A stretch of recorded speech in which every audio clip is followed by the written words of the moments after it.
मुख्यमंत्री फडणवीस यंदा राज्याचा अर्थसंकल्प मांडण्याची शक्यता. अजित पवारांच्या निधनामुळे फडणवीस अर्थसंकल्प मांडणार असल्याची माहिती. 23 फेब्रुवारीपासून अर्थसंकल्पीय अधिवेशन. अजित पवारांकडील खात्यांबाबत राष्ट्रवादी पक्ष आज फडणवीसांना पत्र देण्याची शक्यता. राष्ट्रवादीलाच खाती मिळावी अशी मागणी केली जाण्याचा अंदाज. दादांकडे क्रीडा उत्पादन शुल्क आणि अर्थ खात्याची होती जबाबदारी. राष्ट्रवादीत उपमुख्यमंत्री पदासाठी हालचाली सुरू. उपमुख्यमंत्री पदासाठी सुनेत्रा पवारांचं नाव आघाडीवर. प्रफुल्ल पटेल आणि भुजबळांनी घेतली सुनेत्रा पवारांची भेट.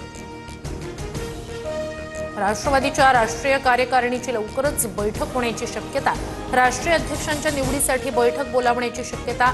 प्रमुख पदाधिकाऱ्यांना बोलावलं जाणार.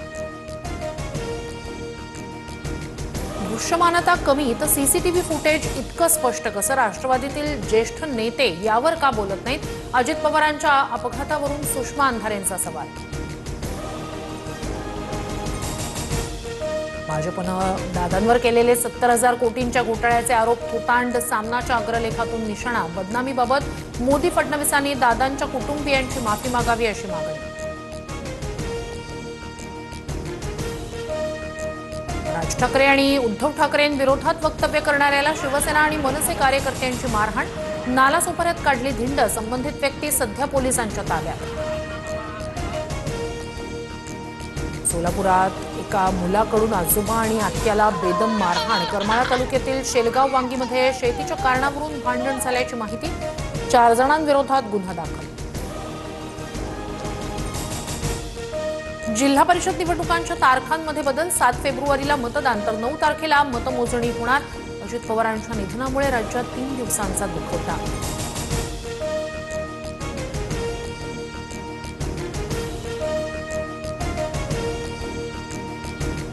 नवी मुंबई आंतरराष्ट्रीय विमानतळावरून येत्या जूनपासून परदेशात टेक ऑफ. फेब्रुवारीपासून विमानतळ रात्रंदिवस सुरू राहणार.